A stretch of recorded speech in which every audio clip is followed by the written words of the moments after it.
Hello दोस्तों। आज हम राजीव प्रकाशन के प्रश्नावली 1.3 के भाग 2 में सारे प्रश्नों को हल करेंगे। तो इसका छठवां प्रश्न है p बटे q q is not equal to 0 के रूप की परिमेय संख्याओं के अनेक उदाहरण लीजिए जहां p और q पूर्णांक हैं जिनका एक के अतिरिक्त अन्य कोई उभयनिष्ठ गुणनखंड नहीं है, जिसका शांत दशमलव निरूपण प्रसार है। क्या आप यह अनुमान लगा सकते हैं कि q को कौन सा गुण अवश्य संतुष्ट करना चाहिए? यहाँ शांत दशमलव की बात हो रही है। इससे रिलेटेड क्वेश्चंस को इसके पार्ट 1 में सॉल्व किया हुआ है। तो शांत दशमलव और अशांत दशमलव क्या होते हैं इसके बारे में मैं बता चुका हूँ। तो उसका लिंक जो है वो आई बटन पे मिल जाएगा, वहां से देख लीजिएगा। और एक बात यहाँ पर दी है, क्यू को कौन सा गुण अवश्य संतुष्ट करना चाहिए। तो इसके बारे में भी मैंने हिंट दिया हुआ है क्वेश्चन नंबर फर्स्ट में, इसके प्रीवियस पार्ट में। तो वहां से देख सकते हैं आप लोग। तो उसके पहले ये प्रश्न अच्छे से समझते हैं, और अच्छे से समझने के लिए इसमें जो कुछ पॉइंट्स दिए हुए हैं तो उनका जानना आवश्यक है। जैसे कि यहाँ दिया है जिनका एक के अतिरिक्त अन्य कोई उभयनिष्ठ गुणनखंड नहीं है, तो ऐसी संख्याओं को हम क्या कहते हैं? सहअभाज्य संख्याएं कहते हैं। अब अभाज्य संख्याओं के बारे में तो आपने पढ़ा ही होगा। इन्हें प्राइम नंबर्स बोलते हैं, जिसका एक या खुद के अलावा और कोई भी गुणनखंड ना हो, या जो एक से कटे या खुद से कटे, वो ऐसी संख्याएं क्या कहलाती हैं? अभाज्य संख्याएं। और सहअभाज्य संख्याएं क्या कहलाती हैं? को प्राइम नंबर्स। इन्हें इंग्लिश में बोलते हैं को प्राइम नंबर्स। अब इसके कुछ उदाहरण ले लेते हैं। मान लीजिए दो ऐसी संख्याएं लेते हैं, 3 और 5। अब इसमें देखते हैं कि कॉमन फैक्टर क्या आता है या उभयनिष्ठ गुणनखंड क्या आता है। अब इसका अगर मैं फैक्टर करूं तो 1,3 है ना, या गुणनखंड करूं तो 1,3, और 5 का अगर करूं तो 1,5। अब इसमें उभयनिष्ठ गुणनखंड क्या आ रहा है? एक ही आ रहा है ना, एक एक दोनों में कॉमन है। ठीक। और एक उदाहरण लेते हैं, मान लीजिए 2 और 7। अब 2 का क्या होता है? 1,2, और 7 का क्या होता है? 1,7। अब इसमें भी उभयनिष्ठ गुणनखंड जो आ रहा है वो क्या है? एक आ रहा है ना। अब यहाँ एक और बात जाननी जरूरी है कि इसमें कोई भी एक संख्या जो है ना वो सम भी हो सकती है या इवन नंबर भी हो सकता है, जैसे कि 4,7। अब यहाँ 4 का गुणनखंड करो तो 1,2,4, और 7 का करो तो 1,7। अब इसमें भी क्या आ रहा है? उभयनिष्ठ गुणनखंड एक ही आ रहा है। तो ऐसी संख्याओं को क्या कहते हैं?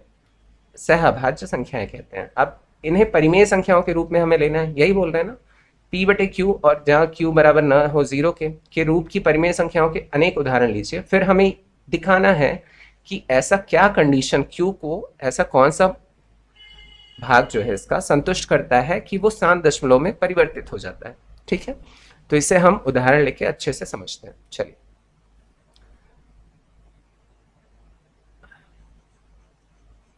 अब कुछ परिमेय संख्याओं का उदाहरण ले लेते हैं। परिमेय संख्याओं का उदाहरण, मान लीजिए पहला ले लिया 1/3, फिर दूसरा ले लिया 3/4, तीसरा ले लिया 4/5, और चौथा ले लिया 7/10। अब कुछ उदाहरण मैंने ले लिए। अब यहाँ पर देखिए, इनके अगर उभयनिष्ठ गुणनखंड में देखना चाहूँ तो यहाँ से एक ही मिलेगा, यहाँ से भी एक ही मिलेगा कॉमन फैक्टर, और यहाँ से भी एक ही मिलेगा, और यहाँ से भी एक ही मिलेगा। ठीक है, तो प्रश्न को संतुष्ट कर रहा है ये ना। अब देखते हैं कि ये शांत दशमलव होता है कि नहीं होता है, इसमें जो भी हमने उदाहरण लिया। तो सबसे पहले शांत दशमलव जानने के लिए हमें क्या करना पड़ेगा? भाग देना पड़ेगा। तो 3 में 1 को भाग देता हूँ, देखता हूँ क्या होता है। 0, यहाँ 0 उतर जाएगा, और उसके बाद 3 तिरकाई 9, फिर 1 बचेगा, फिर 3 तिरकाई 9, यहाँ 0 उतर जाएगा 9। तो 3 रिपीट हो रहा है ना, तो ये क्या आएगा? अशांत कहलाएगा। ऊपरी तौर पे कहें तो अशांत कहलाएगा, और वैसे कहना चाहे तो ये क्या कहलाएगा? अनवसानी आवर्ती कहलाएगा। अब इसके बारे में डिटेल में आप लोगों को नेक्स्ट क्वेश्चन में अच्छे से समझाऊंगा। ठीक है, तो ऊपरी तौर पे कहें तो इसे क्या कहेंगे हम? 0.3 पे बार लगा सकते हैं ना, अशांत कहलाएगा ये, है ना। अब इसके बाद 4/3 है, तो 4/3 को भी हम डिवाइड करके देखते हैं। तो यहाँ 0.0। ठीक है, उसके बाद फिर 4×7=28, यहाँ बच गया हमारा 2, फिर 4×5, यहाँ 0 उतारेंगे, 4×5=20। जहाँ शेषफल 0 हो जाता है वो क्या कहलाता है? शांत कहलाता है। तो 0.75 क्या कहलाएगा? शांत। शांत दशमलव हो गया। फिर 5/, 4 है तो 5 से 4 को डिवाइड करेंगे तो 0 पॉइंट उतारेंगे तो यहाँ 0 उतर जाएगा, फिर 5 8 40। तो यहाँ भी शेषफल कितना हो रहा है? 0 हो रहा है, अर्थात ये भी क्या है? शांत दशमलव मिल रहा है हमें। और फिर 10/7 है तो इसे सीधे सीधे डिवाइड कर सकते हैं। यहाँ 0 है तो एक नंबर काउंट करके यहाँ पॉइंट लगा देंगे तो यही हो जाएगा, 0.7 हो जाएगा। तो ये भी क्या है? शांत है ना। अब यहाँ ये सारे जो परिमेय संख्या दी है वो p/q के रूप में है और q बराबर नहीं है किसके? 0 के। तो ये भी संतुष्ट हो गया, जो भी दिया है मतलब क्वेश्चन में वो हमने संतुष्ट कर दिया। अब यहाँ ऐसा क्या रीज़न है कि क्यू जो है वो ऐसा क्या हो रहा है जिससे कि शांत हो रहा है? कुछ जो भिन्न है या परिमेय संख्याएं जो है वो शांत हो रही हैं और कुछ जो है वो अशांत हो रही हैं। तो यहाँ ध्यान दीजिए, जैसे 3/4 है ना, तो इसका क्यू जो है या हर जो है वो गुणनखंड करते हैं इसका, तो 4 का गुणनखंड करें तो 2 दूनी 4 और 2 एकम 2, अर्थात इसे क्या लिख सकते हैं? 3/4 को 2 पे घाते 2 लिख सकते हैं। और इसी प्रकार 4/5 में 4/5 पे घाते 1 लिख सकते हैं इसे, और 7/10 है तो 10 का अगर गुणनखंड करूँ मैं तो 2 पंचे 10 और 5 एकम 5, अर्थात 7 को 7/2 पे घाते 1 गुणित 5 पे घाते 1 ऐसा लिख सकता हूँ। तो क्यू देखिए जो है वो या तो क्या है? 2 पे घाते m है, या तो क्या है? 5 पे घाते n है, या दोनों को मिला के है 2 पे घाते m गुणित 5 पे घाते n। तो अगर ये जो कंडीशन है वो अगर पूरा करे क्यू, तो हमेशा हमें क्या प्राप्त होगा? शांत दशमलव प्राप्त होगा, है ना। तो बस यही समझाना था आप लोगों को कि या तो 2 पे पावर m हो, या तो 2 का घात हो, या तो 5 का घात हो, क्यू जो है या हर जो है, या तो दोनों को मिला के हो, तो वो हमेशा क्या मिलेगा? हमें शांत दशमलव ही मिलेगा। अगर नहीं है तो क्या होगा? हमेशा अशांत दशमलव ही मिलेगा। तो बस यही उदाहरण देके आप लोगों को समझाना था। तो आई होप कि आप लोगों को बहुत अच्छे से समझ में आया होगा क्वेश्चन। चलिए अब नेक्स्ट वाला क्वेश्चन देख लेते हैं। नेक्स्ट क्वेश्चन है, ऐसी 3 संख्याएं लिखिए जिनके दशमलव प्रसार अनवसानी अनावर्ती हों। अब सबसे पहले तो हमें अनवसानी और अनावर्ती क्या होते हैं इसके बारे में जानना जरूरी है। तो अनवसानी कोई भी मैं भिन्न ले लो, मान लीजिए यहाँ 2/3 लेता हूँ, ठीक है। अब इसे मैं भाग देता हूँ, 3 से 2 को भाग देता हूँ तो 0.0, तो तिरछक 18, फिर 2 बचा, फिर तिरछक 18, ऐसे ही आता रहेगा। तो जो 0.66 यहाँ 6 जो है वो रिपीट हो रहा है तो एक ही बार लिखते हैं, चलिए। तो इस पर बार लगा देता हूँ, अर्थात 6 जो है वो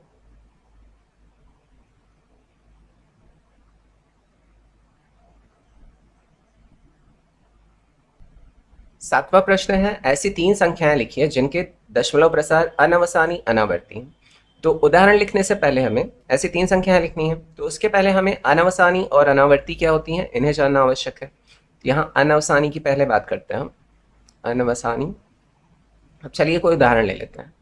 2/7 मैंने एक परिमेय संख्या लिया, अब इसे भाग देते हैं, 7 को 2 में भाग देता हूँ तो 0 लगाएंगे तो यहाँ 0 उतर जाएगा, 7 दूनी 14, फिर ये कटेगा तो यहाँ 6 आ जाएगा, फिर 0, फिर 7, हाँ 7 8 56, फिर यहाँ 4 बच जाएगा 0, फिर 7 बचे 35 ना, फिर यहाँ 5 बच जाएगा, फिर 0 उतारेंगे। तो इसी प्रकार ये जो हम काट रहे हैं ना, तो ये अनंत तक चलता रहेगा, कहीं भी हमें शेषफल क्या नहीं प्राप्त होगा? 0। तो ऐसी संख्याएं क्या कहलाती हैं? अनवसानी कहलाती हैं, जिनमें मतलब शेषफल कभी भी 0 न प्राप्त हो, तो ऐसी संख्या क्या कहलाती है? अनवसानी कहलाती है। और अनावर्ती किसे कहते हैं? अनावर्ती जिसमें जो भी नंबर्स हमें मिल रहे हैं वो रिपीट ना हो, मतलब एक निश्चित क्रम में ना हो, कहीं से भी ऐसा मिल जाता है ना कि मान लीजिए 0.625 उसके बाद फिर 625 मिलना शुरू हो जाए, तो ये रिपीटिंग नंबर ऐसे ना मिले तो वो क्या कहलाते हैं? अनावर्ती कहलाते हैं। और रिपीटिंग मिल गया तो क्या कहलाते हैं? अनवसानी तो होते ही हैं लेकिन वो आवर्ती कहलाते हैं, जस्ट इसका उल्टा। तो होप आप लोगों को ये दोनों परिभाषाएं समझ में आ गई होंगी, ठीक है, अच्छे से समझ में आ गई होंगी। अनावर्ती किसे कहते हैं? जो कहीं भी निश्चित क्रम में ना हो, तो क्या कहलाती हैं? ऐसे ही मान लीजिए 2 8 5 आ रहा है, फिर 7 9 कुछ भी संख्याएं आती जा रही हैं और वो रुक भी नहीं रही हैं, अर्थात उनका जो शेषफल है वो हमें शून्य नहीं प्राप्त हो रहा है, तो वो तो अनवसानी कहलाएंगी और अनावर्ती क्या कहलाती हैं, जो निश्चित क्रम में ना हो। ठीक है, अब चलिए इनके उदाहरण ले लेते हैं हम अच्छे से समझने के लिए।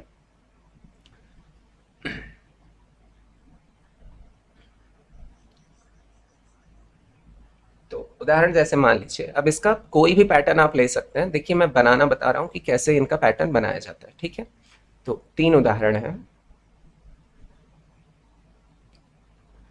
जैसे 0.101 001 000 आप कुछ भी ले सकते हैं, आपका हो सकता है बुक से मैच भी ना करे आंसर, तो आप कुछ भी ले सकते हैं। तो उसके बाद 4 टाइम्स 0 फिर 1, ऐसे ही डॉट डॉट डॉट ये अनंत तक चलेगा। अब दूसरा ले लेते हैं, मान लीजिए 3.67 677 6777 6 4 टाइम्स 7, तो ऐसे ही ये भी क्या चलेगा, अनंत तक। तो इनका ऐसा पैटर्न अगर आप लोग ले रहे हैं तो ये क्या कहलाएंगी, अनवसानी अनावर्ती। अब अनवसानी अनावर्ती को ही हम अपरिमेय संख्याएं भी कहते हैं, तो ये भी ध्यान देने वाली बात है। ठीक है, और जो अनवसानी आवर्ती होती हैं वो परिमेय संख्याएं होती हैं, तो ये बात दिमाग में रखिएगा। ठीक है, अब एक और उदाहरण ले लेते हैं, मान लीजिए 0.03 फिर 0.0003 डॉट डॉट डॉट, ये भी अनंत तक चलेगा। ठीक है, अब यहाँ फिर से एक बार आप लोगों को ये बता देता हूँ, अनवसानी अनावर्ती को हम क्या कहते हैं, अपरिमेय संख्याएं कहते हैं। जहां भी ऐसी संख्याएं मिले वो क्या कहलाती हैं, अपरिमेय कहलाती हैं। ठीक है, और अगर ये ठीक ये तो रहे ही, और क्या हो जाए, आवर्ती हो जाए, तो वो संख्याएं क्या हो जाती हैं, जिन्हें p बटे q के रूप में हम निरूपित कर सकते हैं, कर चुके हैं हम ऐसी संख्याओं को, अर्थात जो रिपीटिंग होता है ना, ऐसे बार लगा होता है, तो इसे हम परिमेय संख्याओं के रूप में परिवर्तित कर चुके हैं, तो ये क्या कहलाती हैं, परिमेय संख्याएं कहलाती हैं। ठीक है, तो ये आप लोगों को अच्छे से समझ में आ गया होगा जो भी है। ठीक, तो चलिए अब अगला प्रश्न देख लेते हैं।